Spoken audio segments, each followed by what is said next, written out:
नमस्कार, मैं दीक्षा कोहली और इस वक्त हम मौजूद हैं संसद के नए प्रांगण में। इस एरिया को कोर्टयार्ड एरिया कहते हैं। दरअसल जब हम किसी भी भवन का निर्माण करते हैं, उस सपने को देखते हैं, तो उसे मूर्त रूप देने से पहले उसकी एक परिकल्पना को तैयार किया जाता है। जो उस परिकल्पना को तैयार करता है, ये समझ लीजिए जब वो कलम उठाता है, ये ज़रूर बता देता है कि हाँ, ये हूबहू ऐसे ही दिखने वाली है। जी हाँ, मैं बात कर रही हूँ संसद के नए भवन की और आज हमारे साथ हैं इसी भवन के आर्किटेक्ट बिमल पटेल जी। नमस्कार सर, बहुत बहुत स्वागत है आपका संसद टीवी पर। थैंक यू सर, शुरुआत से बात करते हैं। दिल्ली की ही बात करती हूँ क्योंकि इस वक्त हम दिल्ली में ही हैं। कहते हैं दिल्ली हिंदुस्तान का दिल है। 1931 की दिल्ली को अगर देखा जाए, जो बिल्कुल इम्पीरियल स्टाइल में बनी थी, उस दिल्ली में रिवैम्प करना एक बड़ी चुनौती। लेकिन आपने, अगर मैं कहूँ कि स्पेक्टेकुलर हेरिटेज स्पेस के बीच में आपने एक डायमंड तैयार किया है, तो ये गलत नहीं होगा। Thank you. पर ये कितना बड़ा चैलेंज था इसे तैयार करना, इसे बनाना, और वो भी ऐसे कि जो ऑलरेडी एग्जिस्टिंग है उसे कोई फ़र्क ना पड़े। इसके बारे में सोचना चालू किया तो ये तो ख्याल था ही कि एक बहुत इम्पोर्टेंट हेरिटेज सेटिंग में हम नई पार्लियामेंट बनाने जा रहे हैं। ये हेरिटेज सेटिंग है जो पूरे हिंदुस्तान के दिल में बसी हुई हेरिटेज सेटिंग है। बनाई थी ब्रिटिश लोगों ने, पर हिंदुस्तान के लोगों के दिल में भी है। तो यहाँ पे जब भी नई पार्लियामेंट बनानी थी तो ऐसे बनाना था कि हेरिटेज डिस्टर्ब ना हो और साथ साथ में एक अपना सा बिल्डिंग भी एक बने जो हिंदुस्तान के हेरिटेज को रिफ्लेक्ट करे, अपने नेशन को रिफ्लेक्ट करे और इस स्टोरी में एक स्टोरी, हिंदुस्तान की स्टोरी को आगे बढ़ाए। तो यही तो एक चैलेंज थी। और जब भी हमें बताया गया कि हमें ये करना है तो ये बहुत आनंद भी था और बहुत बड़ी रिस्पॉन्सिबिलिटी भी थी, क्योंकि ये बिल्डिंग अभी इसके साथ पूरे हिंदुस्तान के होप्स जुड़े हुए हैं। प्राइम मिनिस्टर का विजन जुड़ा हुआ है। तो it is a very challenging project. बिल्कुल। लकीली ऐसा था कि मेरे साथ मेरी टीम बहुत, there are lot of very very capable competent people working with me. मैं एक लीडरशिप देता हूँ ये टीम को, पर ये ऐसी चीज़ हो नहीं सकती है if this is not a team work. बिल्कुल। डिज़ाइन में, डिज़ाइन के साथ कॉन्ट्रैक्टर, CPWD, मिनिस्ट्री, सभी को मिल के काम करना है, तभी ये चैलेंज को टैकल कर सकें। बिल्कुल। लेकिन ऐसा था कि किसी कंटेस्ट के तहत आपका नाम आगे आया। इसके लिए एक डिज़ाइनिंग कंटेस्ट किया गया जिसमें आपने भी पार्टिसिपेट किया था। क्या ऐसा कुछ हुआ था? यस, एक कंपटीशन थी जिसमें पूरे सेंट्रल विस्ता के रिवैम्प की कॉन्सेप्चुअल डिज़ाइन तैयार करनी थी कि ये पूरा जो एरिया है वो पूरे एरिया को एक टोटली रिवैम्प करके एक बहुत ही इम्पोर्टेंट गवर्नेंस इंफ्रास्ट्रक्चर बनाना था। यानी लेजिस्लेटिव कॉम्प्लेक्स, एग्जीक्यूटिव कॉम्प्लेक्स, पुरानी जो ऑफिसेज है उसकी जगह काफ़ी सारे central government employees are working. इसके साथ बहुत बड़ी पब्लिक स्पेस है बीच में, जो आज अपने कर्तव्य पथ कहते हैं, पुराना नाम था राजपथ। दोनों साइड पे बहुत बड़े इंपॉर्टेंट गार्डन्स है जो दिल्ली के लिए इंपॉर्टेंट है। तो एक बड़ी पब्लिक स्पेस भी थी। तो ये public space project, public space improvement project, ये एक this is also a project for creating governance infrastructure. और इसके साथ हमने जब ये सोचा तो ये भी सोचा कि व्हेन ये जो आज के दिन सरकार की सीट है वो रायसीना हिल के ऊपर है, north block, south block, Rashtrapati Bhavan तो खैर first citizen of the country है, पर these government offices are on top of a hill, जैसे ब्रिटिश सरकार को करना था। तो ये प्राइम मिनिस्टर का विजन था कि इसको इन्वर्ट कर देना है, ऊपर लोग होने चाहिए, सरकार नीचे होनी चाहिए। तो हमने सोचा कि this it would be a good idea कि नॉर्थ ब्लॉक, साउथ ब्लॉक्स में म्यूजियम्स बने और पूरी सरकार उसके ऊपर ये पीपल्स प्लेस बने, नीचे पूरी सरकार की स्पेस बने। तो ये इन्वर्जन भी एक बहुत इम्पोर्टेंट पार्ट है ये प्रोजेक्ट का। तो उसके बाद उसका एक भाग है ये जो पार्लियामेंट का है। बिल्कुल, संसद का नया भवन। अब मैं संसद के नए भवन पे आती हूँ। जब इनिशियली आपने यहाँ पर आके रेकी की, आपको पता चला ये प्लॉट है जिस पर कंस्ट्रक्शन का काम होना है। ये बेसिकली ट्रायंगुलर शेप का था, और अगर हम संसद के नए भवन को देखें, जो अब नया भवन तैयार हुआ है वो त्रिभुजाकार है। तो क्या ये जो शेप है, ट्रायंगुलर शेप, त्रिभुज आकार, क्या इसका कोई स्पेसिफिक रीज़न था कि हमें इसी में ही कंस्ट्रक्शन करनी थी, या फिर अगर मैं किसी वास्तुकला या किसी और साइंस के हिसाब से जानना चाहूँ? नहीं, इसमें क्या है, सबसे पहले तो मैं ये बताऊं कि नया बिल्डिंग बनाना ही है, उस चीज़ से शुरुआत नहीं हुई थी। हाँ, हमारे कॉन्सेप्ट डिज़ाइन में हमने प्रपोज किया था कि नया बिल्डिंग बना सकते हैं, पर पहले तो स्टडी किया पुरानी बिल्डिंग का। पुराना बिल्डिंग तो पार्लियामेंट था ही नहीं, वो तो काउंसिल हाउस बनी थी वहाँ पे। ये this was not meant to be parliament of India, ये तो we adapted it for parliament of India.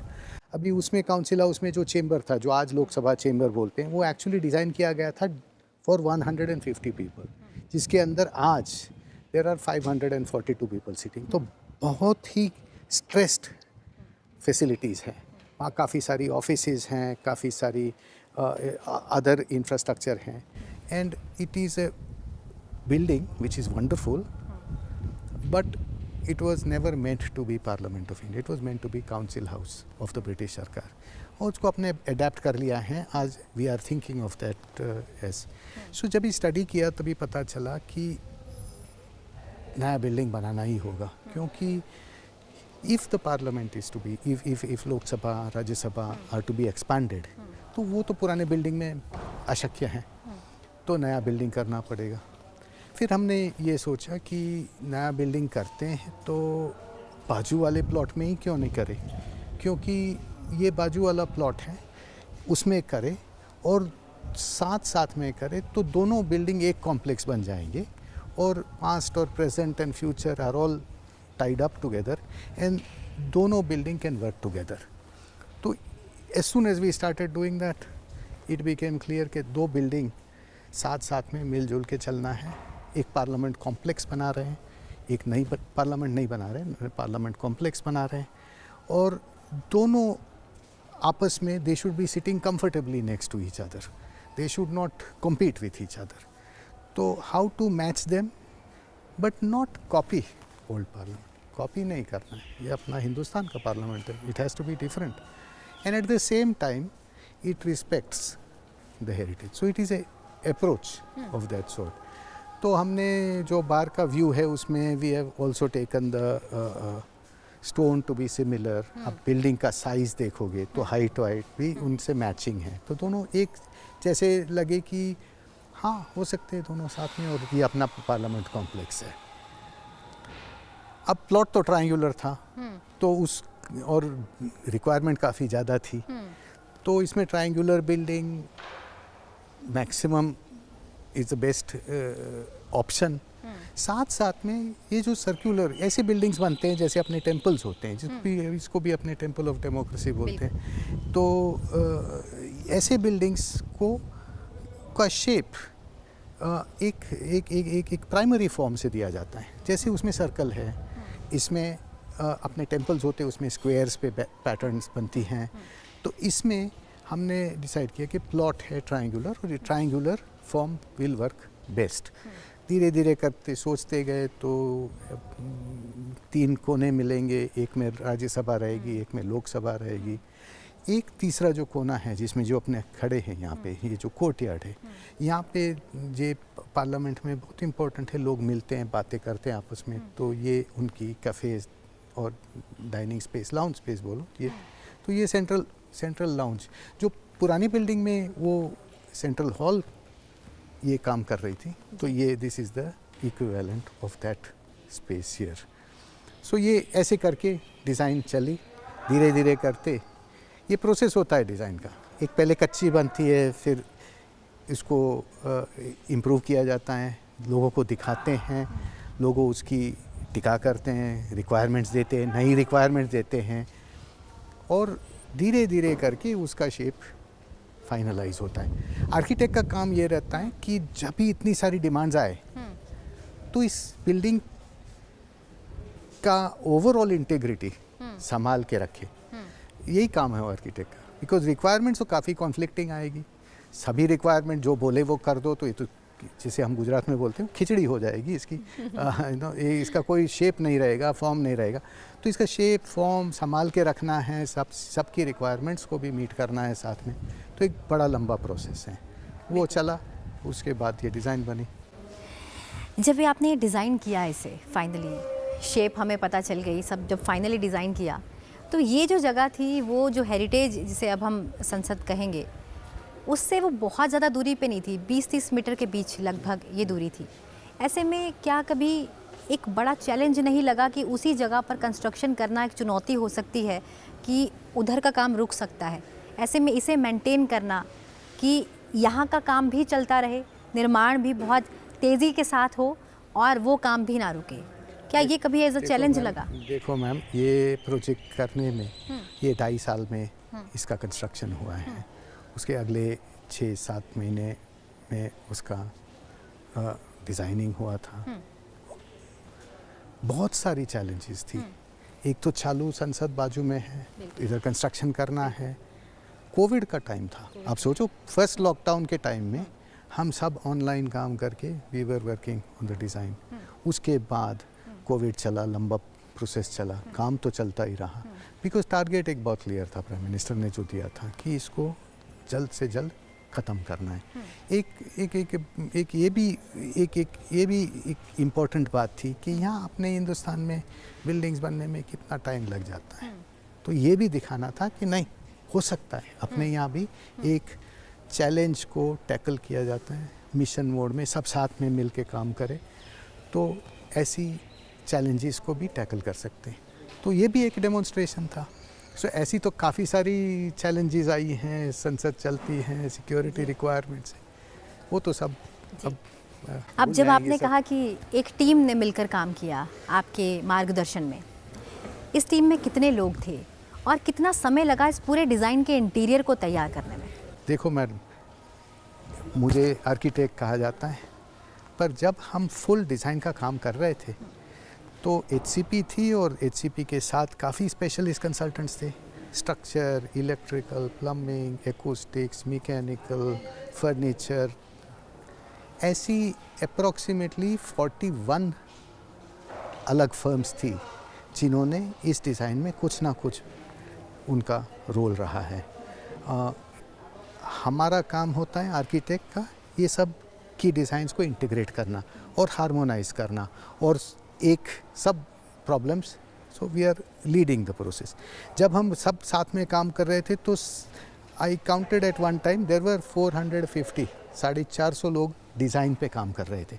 It was a monumental effort to get such a complex design in place. Furniture देखो, acoustics देखो, fabric देखो, carpets देखो, interiors देखो, plumbing देखो, कुछ भी देखो, एयर कंडीशनिंग देखो, स्ट्रक्चरल डिज़ाइन, सभी चीज़ों को मिला के डिज़ाइन बनती है। तो एक बड़ी चैलेंज थी और बहुत लोगों ने साथ में मिलकर काम किया। इसके साथ हम जब काम कर रहे थे तो CPWD के इंजीनियर्स भी साथ में थे, क्योंकि finally they are the ones who are responsible for the building and they are the ones who commissioned us. So वो भी जुड़े हुए थे। वो 450 में आए नहीं, वो तो और लोग थे। उसके बाद आए कॉन्ट्रैक्टर्स, तभी तो आप स्टोरी जानते हो उसकी। बिल्कुल सर, क्योंकि आपने इसे डिज़ाइन किया है सारे को, आप इसके एक एक कोने से वाकिफ़ हैं। अगर मैं आपसे ये जानना चाहूँ कि इसकी ऐसी कौन सी जगह है जो पूरी दुनिया में कहीं नहीं है, या इस भवन में ऐसा क्या विशेष है जो किसी भी संसद में नहीं है, दुनिया के किसी भी कोने में नहीं पाया जाएगा और सिर्फ ये जो मेक इन इंडिया का प्रोजेक्ट है उसी में ही नज़र आएगा? देखो, वैसी तो कई सारी चीज़ें हैं। इतना बड़ा चेंबर, क्योंकि अपनी पार्लियामेंट बहुत बड़ी है, इतना बड़ा चेंबर आपको ज़्यादा संसदों में डेमोक्रेटिक फंक्शनिंग वाले चेंबर में तो नहीं मिलेगा। कई बार होता है कि बहुत बड़े चेंबर होते हैं पर वो डेमोक्रेटिक फंक्शनिंग वाले नहीं होते हैं, तो चेंबर्स भी बहुत स्पेशल हैं। ये मैं कहूँगा कि इसका जो ये कोर्टयार्ड स्पेस है वो एक बहुत इम्पोर्टेंट जगह है, and that is also very special part of this. सबसे इम्पोर्टेंट बात यह है कि इसकी पूरी आर्किटेक्चर में और आर्किटेक्चरल डेकोरेशन में और उसके डेकोरेटिव एलिमेंट्स में अपने हिंदुस्तान के सब अपने इंडियन सिंबल्स को एकदम वीव इन किया है। जैसे आप इधर देखोगे कि ये जो कोर्टयार्ड है, ये कोर्टयार्ड का मेन थीम है नेशनल ट्री। तो यहाँ तो बैनियन ट्री तो है बीच में, जो we have brought and put some existing trees को भी हमने संभाल के रखा है, पर बीच में बैनियन ट्री है। और आप सब साइड में जाली देखोगे, उसमें हर एक जाली अलग है। वो जाली में एक हिंदुस्तान के डिफरेंट रीजन से पेड़ की मोटिव्स लेके हर एक जाली अलग से बनाई गई हैं। तो these are all different pattern. So one whether it is special in the world, it is special because it is ours, it is Indian and it is using all the symbols of India that you can find, national symbols and diverse symbols. बिल्कुल sir, एक बड़ा सवाल, क्योंकि अब हम courtyard में हैं और हम यहाँ पेड़ भी देख पा रहे हैं कि संरक्षित किए गए हैं। और ये भी ज़रूर मैं दर्शकों को बताना चाहूँगी कि जब इसका कंस्ट्रक्शन शुरू हुआ उससे पहले एक प्लानिंग टीम थी जिसने ये तय किया कि यहाँ पर मौजूद जितने वृक्ष हैं उन्हें रीलोकेट कैसे किया जाए। मतलब यहाँ पर वृक्षों को काटा नहीं गया, उन्हें रीलोकेट किया गया है। ये भी सब प्लानिंग के तहत किया गया। Absolutely. लेकिन ये यहाँ पर पहुँचने के बाद ये भी लगता है कि कहीं ना कहीं ये भवन एक कदम बढ़ाता है प्रकृति की ओर। कहीं ना कहीं ऊर्जा का जो बचत का एक कदम है वो भी यहाँ उठाया गया है।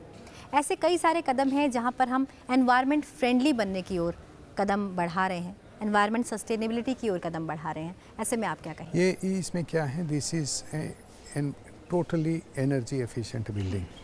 जब भी जो कुछ सिस्टम्स हैं, they are all aim to get maximum impact with minimum use of energy.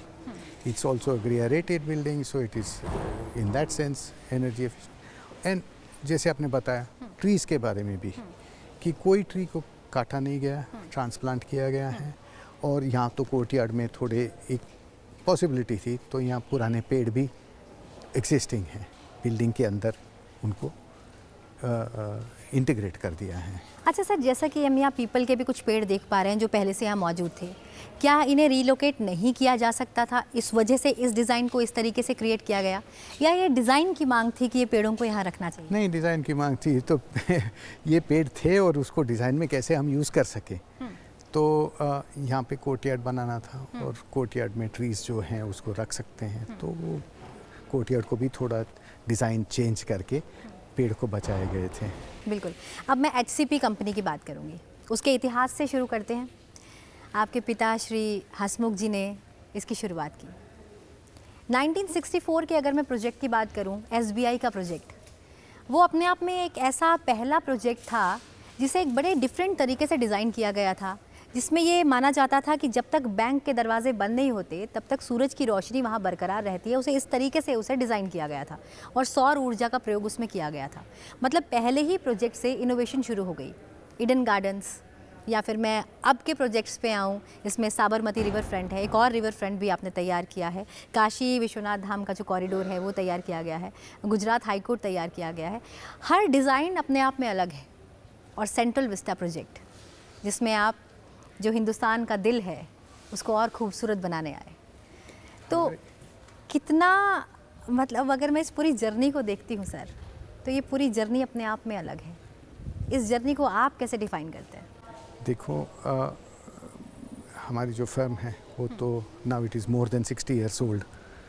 मेरे फादर ने स्टार्ट की थी, जैसे आप बता रही थी।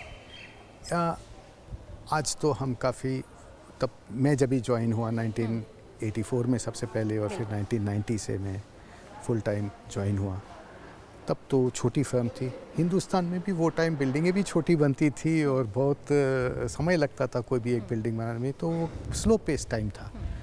जैसे 1990 से it has been growing, the firm has been growing. I like to think कि जो हमारी फर्म है और मेरे जो कलीग्स हैं आज काफ़ी सारे, बहुत सारे लोग हैं जो we have been working together for 20-25 years. हमें we do not like to do the same project twice. वो ना वही फार्मूला अप्लाई करके करना, this is not our job. We love taking on new challenges and very difficult challenges, working on projects that people believe is not possible to do. जैसे Sabarmati river front है, काशी हैं, people believe in कि this is impossible, how will you ever manage to do this, या तो उसके कोई president नहीं है, कोई ऐसा नहीं है कि इतनी सारी 5 स्टार होटलें बन गई हैं, अभी एक नई बनानी है तो उसमें थोड़ा चेंज करके आप पुरानी फार्मूला यूज़ कर रहे हो, ऐसी कुछ बात नहीं है। Every project is a very big challenge. तो ये जो फर्म है, we have tried to make it a firm where lot of innovation is possible. At the same time, there are a lot of people who are working on challenging. They work closely as a team. So that is the real speciality of this firm. So I'm if somebody asks me, what is your biggest blessing? My biggest blessing is the wonderful colleagues that I work with, because they are what make this possible. I am only some role in it. So that is really my most important aspect. We really appreciate that you believe in teamwork, and it's always said that nothing is possible without a team. Yes. And a team can make anything possible. Yes. So that is hats off true. to you that you believe in your team, and Yes. you've always shown a right path to the team. लेकिन अक्सर लोग कहते हैं कि आप revamping के master हैं, क्या आप मानते हैं? ऐसा है, एक्चुअली हिंदुस्तान में some of the biggest challenges just now are revamping. बहुत सालों से we have not tackled many important challenges. अपने पुराने स्टेशंस, पुरानी नदियाँ, सभी शहरों में देखो, सब all the rivers are in a mess, all our public spaces are in a mess, our gardens are in a mess. For a long period of time we have simply not tackled the complex challenges. तो if one is looking for complex problems today, then revamping is absolute essential. तो perhaps that is why people think that this is So before going to the interiors, one last question I would like to ask you. ऐसा कहा जाता है ये जो पूरी इमारत है, ये जो भवन है, ये जो लोकतंत्र का नया मंदिर है, भारत की प्राचीन संस्कृति और न्यू इंडिया के विजन का एक मिक्सचर है। आप इसके बारे में क्या कहेंगे? absolutely correct. How you have made it possible? It is one is able to do this if one sees the past with respect, and if one looks to trying to solve problems so that the future is brighter. That attitude itself makes it possible to you, because it is not a matter of just cutting off the past, it's a matter of our past is our past. You have to take it, solve today's problems and build a more glorious future. That is what the Prime Minister believes, and I think that is what this building does. और ये जो भवन है, ये पूरी तरह से राष्ट्रीयता का जो एक भाव होता है, ये उससे परिपूर्ण है।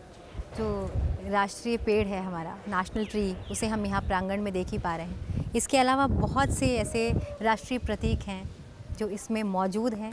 आइए इंटीरियर की ओर चलते हैं और जानते हैं कि किस तरीके से इसकी डिज़ाइनिंग की गई। लोकसभा की ओर रुख करते हैं।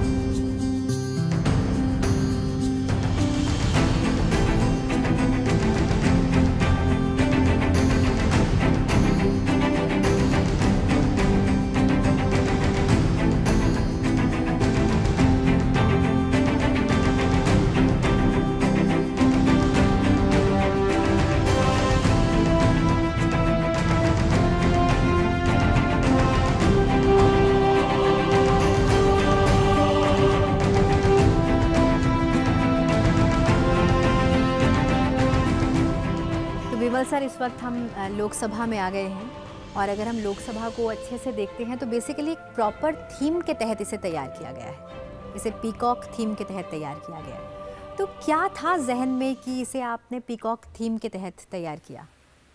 देखो, जब इसकी चर्चा हुई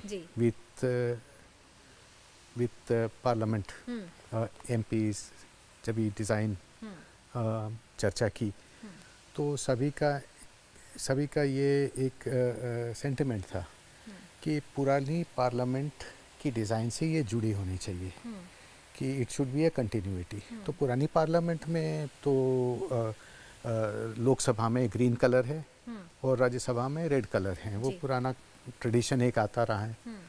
तो हमने सोचा ऐसा क्या थीम ले कि ग्रीन इसमें रहे और रेड राज्यसभा में रहे। अभी साथ साथ ये भी एक बात थी कि parliament is a institution which takes India की जो पूरी डाइवर्सिटी है उसको यूनिफाई करके एक नेशन बनाती है। That is the institution meant for that, कि पूरे हिंदुस्तान को यूनिफाई करके उसको एक नेशन बनाना है। तो हमें कई नेशनल सिंबल्स भी यूज़ करने हैं आर्किटेक्चरल डेकोरेशन में। तो जब भी इसकी फैब्रिक सिलेक्शन हो, कारपेट हो, कुछ भी चीज़ बनाए तो उसमें कुछ थीम क्या रहेगी सोचा, तो एक अपने आप निकल आई बात कि नेशनल बर्ड ले तो ग्रीन कलर भी है, वो नेशनल सिंबल भी है, तो पीकॉक की थीम ऑटोमेटिकली वो एक नेचुरल चीज़ इसके लिए रही।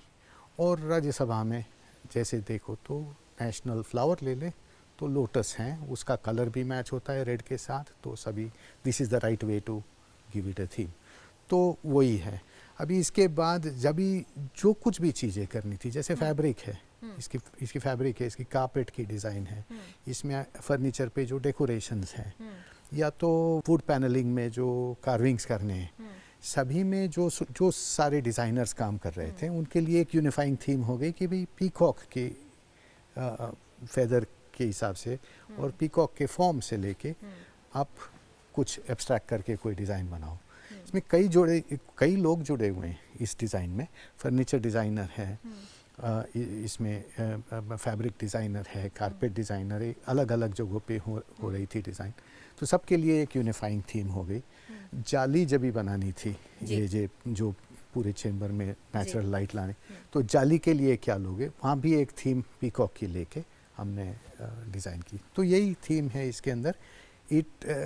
तीन चार चीज़ें मिल के आई, नेशनल सिंबल है, ग्रीन कलर है, and it lends itself to a good use in architectural decorations. That is what this is about. बिल्कुल सर, इस लोकसभा को अगर हम देखते हैं, इसके पीछे ग्रीन वॉल भी है। ग्रीन जैसा कि हमने कलर लोकसभा को, पुरानी जो वो है हमारी लोकसभा, उसके तहत अडेप्ट किया। आपने कहा कि पीकॉक हमने थीम लिया इसलिए ग्रीन कलर, लेकिन ये जो ग्रीन पत्थर पीछे लगाया गया और ये एक इनोवेटिव सा थॉट है, और अशोक चक्र, ये कैसे आता है? क्या ये हमने कहीं से अडेप्ट किया या ये डिज़ाइनर के जहन में क्रिएटिव थी? नहीं, ऐसा है कि जो जहाँ पे स्पीकर बैठने वाले, जहाँ पे सेरेमोनियल फंक्शंस होने वाले, बैक स्टेज पे एक बहुत इम्प्रेसिव रिच सरफेस होनी चाहिए। तो ग्रीन तो लेना था, तो एक ग्रीन अंबाजी मार्बल मिलता है, बहुत रिच उसकी वेन्स होती है, कलर बहुत रिच होता है। उसके ऊपर पैटर्न हमने ट्रेडिशनल इंडियन पैटर्न में से लेके ये करके ये पूरी वॉल बनाई। तो ये भी एक it is a part of the design. So it's a rich green stone and it gives a very nice background for the entire podium for the speaker. So that is what it is about. कुछ लोग कहते हैं कि यहाँ आने के बाद UN वाली फीलिंग आती है। क्या हमने कुछ यूएन के डिज़ाइन को इसमें अडेप्ट किया? नहीं, ऐसे तो क्या है कि नहीं, वो ऐसे सोच के यूएन की डिज़ाइन अडेप्ट नहीं की है इसमें, पर ये ग्रीन लेना था। यूएन में भी ग्रीन वॉल है, ग्रीन तो पार्लियामेंट में लेना था। सो एक कोइंसिडेंस है कि वो यूएन की वॉल के साथ मिला है। बट इसमें जो वॉल है वो यूएन वाली वॉल है, उसमें कोई डेकोरेटिव एलिमेंट्स नहीं है। हमने ट्रेडिशनल इंडियन पैटर्न्स में से डेकोरेशन करके पूरी वॉल को एक बहुत अलग सा बना दिया है compare to what it is like in UN. चलिए सर, ये तो हमने लोकसभा की बात की, लेकिन अब हम राज्यसभा की ओर रुख करते हैं और राज्यसभा के बारे में बात करते हैं, उस चैम्बर के विषय में जानते हैं। आइए।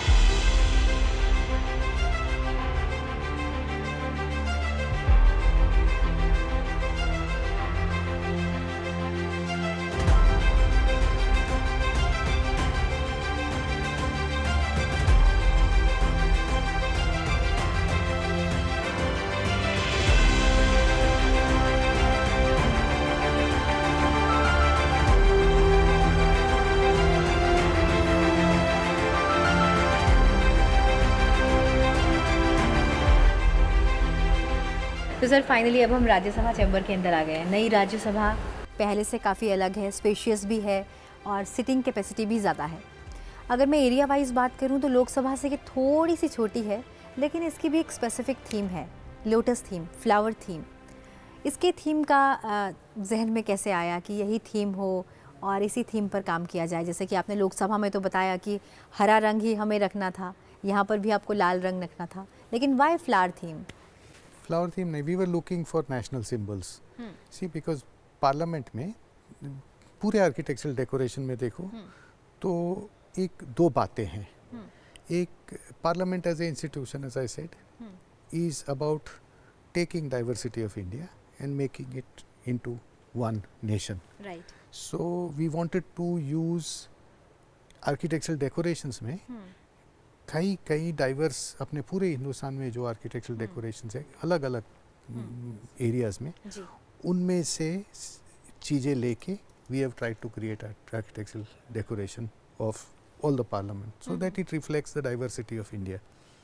At the same time we wanted to use national theme भी यूज़ करनी थी। तो जैसे उसमें नेशनल बर्ड, तो इसमें एक national flower, red colour flower, lotus सब मैच हो गया। तो इसकी वजह से यहाँ पे फ्लावर की थीम पे सब कुछ डेकोरेशंस ऑर्गेनाइज किए। तो यहाँ पे भी जो कारपेट है, यहाँ पे भी जो फैब्रिक है, सभी चीज़ों में लोटस थीम पे, नेशनल फ्लावर जो है उसकी थीम पे हमने सब पैटर्न्स डेवलप करवाई। कई अलग अलग डिज़ाइनर्स थे और उन लोगों ने अलग अलग तरीके से ये सब डिज़ाइंस की। इसकी जो जाली है, जी। जाली में भी there is a theme of flower. Yes. So that is what it is. Actually parliament में क्या है, 3 ट्रायंगुलर फॉर्म है। राइट। एक कोने में there is Lok Sabha, so that has the national bird. दूसरे कोने में there is Rajya Sabha which has the national flower. तीसरे कोने में जहाँ जो हम कहते हैं वो सेंट्रल लाउंज है, वहाँ पे एक कोर्टयार्ड है ओपन, तो वहाँ पे कोर्टयार्ड के बीच में we have the national tree. So banyan tree लाके, एक बहुत बड़ा banyan tree has been transplanted there, so that is a national tree. And on And the top, of it we yes, have the national emblem. So in all these 4 symbols give you जो entrances है, उसमें जो public entrances में आप देखोगे कि national मोटो भी है, सत्यमेव जयते लिखा है, तीनों सेरेमोनियल फोयर्स है, वो भी एंट्रेंसेज हैं। सो ये सब मिला के this building has many, it uses कई अपने जो नेशनल सिंबल्स, एम्बलम, मोटो वगैरह हैं, उनको यूज़ करके आर्किटेक्चरल डेकोरेशन में वीव इन किया है। That is the whole story. तो कहीं ना कहीं हम ये कह सकते हैं कि जो लोकतंत्र का नया मंदिर है उसमें आपको सारे नेशनल सिंबल्स आपको एक साथ मिलेंगे, एक ही जगह पर मिलेंगे, और यहाँ पर राष्ट्रीयता का जो है एक भाव भरपूर है। यही तो बात है, we had to create an architecture जिसमें ये सब सिंबल्स जुड़े हुए हैं and everybody can feel that this is their building. So कई डेकोरेशन में पूरी डाइवर्सिटी इंडिया की लाए हैं, कई में अपने जो नेशनल सिंबल्स हैं वही भी लाए। So this is what the whole idea of this. Sir, एक स्पेशली मैं जानना चाहूँगी कि पेंडुलम वहाँ पर रखकर एक वक्त को वहाँ पर बांध देना, ये जहन में कैसे आया? अभी जो सेंट्रल जो सेंट्रल फोयर है, वहाँ का एक थीम है, दिस इज सिंबलाइजिंग कि how a nation is being forced. So on one side we have the constitution, because that is the guiding force.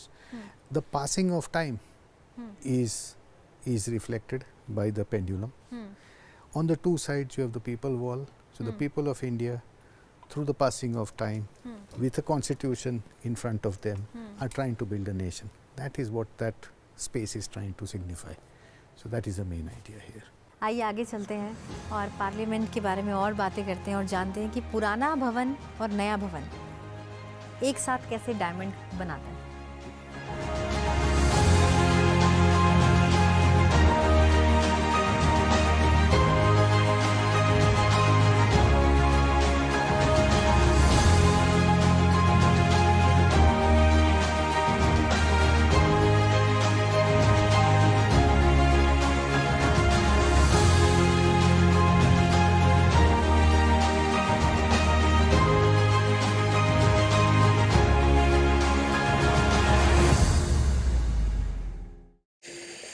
Sir, तो फाइनली जो आपने सपना देखा था, जो आपने एक डिज़ाइन तैयार किया था, आज वो डिज़ाइन बिल्कुल तैयार है। और आज वो जनता को समर्पित किया जा चुका है।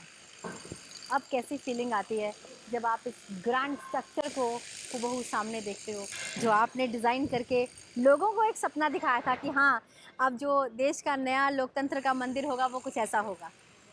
आनंद तो बहुत है, कठिनाई बहुत थी, so I am very thankful to everybody who worked together to make it. Lot of people played a very very important role, and so एक फीलिंग ऑफ थैंकफुलनेस है कि जो सोचा था, एक विजन था, टू रियलाइज इट हज़ारों लोगों को काम करना पड़ता है। So I am very happy about that. वैसे ये बहुत अच्छा हुआ कि आप आर्किटेक्ट ही बने, लेकिन आप बनना आर्किटेक्ट नहीं चाहते थे, आप वैज्ञानिक बनना चाहते थे।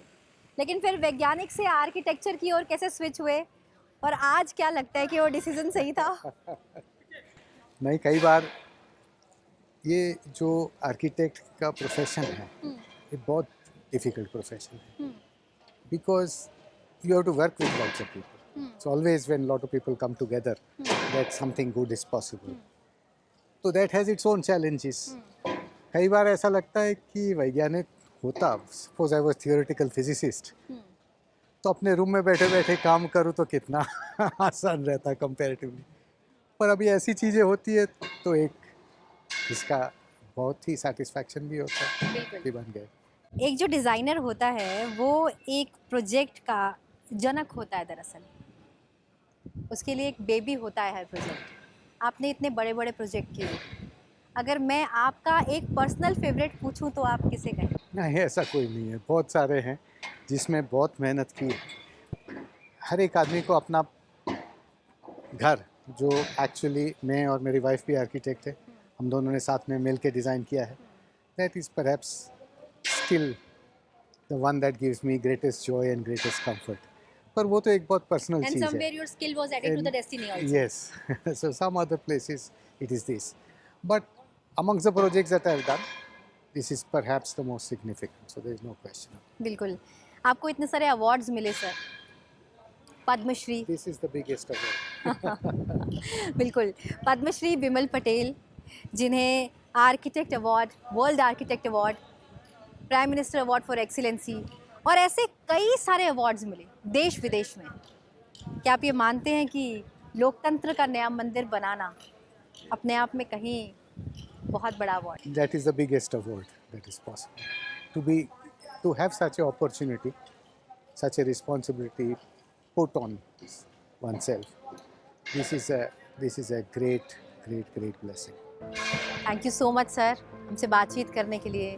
और ये जो विज़न है प्रधानमंत्री जी का और न्यू इंडिया का जो ये न्यू पार्लियामेंट है, उसको बनाने के लिए, उसे डिज़ाइन करने के लिए बहुत बहुत शुक्रिया। आपके जज्बे को सलाम। Thank you so much. जय श्री कृष्ण। जय श्री कृष्ण।